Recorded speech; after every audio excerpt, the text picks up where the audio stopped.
صلو علی الحبیب صلی اللہ علی محمد صلی اللہ علیہ وآلہ وسلم۔ اگر شوہر تنگ کرتا ہو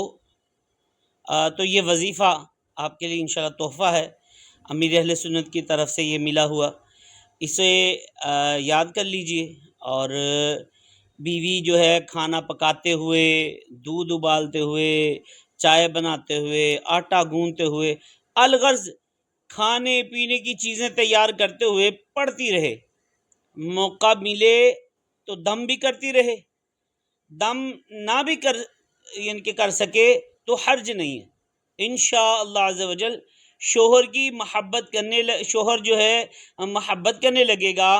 اور گھر کے جھگڑے ختم ہو جائیں گے، اور یہ کام آپ نے تا حصول مقصد، جب تک آپ کامیاب نہ ہو جائے یہ کرتے ہی رہنا ہے۔ ہاں یاد رکھیے گا شوہر کو ہرگز نہ بتائیے ورنہ ناراضی ہو سکتی ہے۔ اب وظیفہ کیا ہے سماعت فرما لیجئے، آپ نے کہنا ہے یا لطیف یا ودود، یا لطیف یا ودود، یا لطیف یا ودود۔ آپ اس کو کھاتے پیتے ہے نا، جو بھی کام آپ کھانے والا کر رہے ہیں پکاتے ہوئے، تو اس کو کرتے رہیں گے تو انشاءاللہ عز و جل شوہر جو ہے اگر تنگ کرتا ہوگا تو انشاءاللہ عز و جل وہ بھی آپ کے ساتھ محبت کرنے لگے گا، جھگڑا ختم ہو جائے گا، انشاءاللہ عز و جل محبت کی فضا قائم ہو جائے گی۔ صلو علی الحبیب صلی اللہ علی محمد صلی اللہ علیہ وسلم۔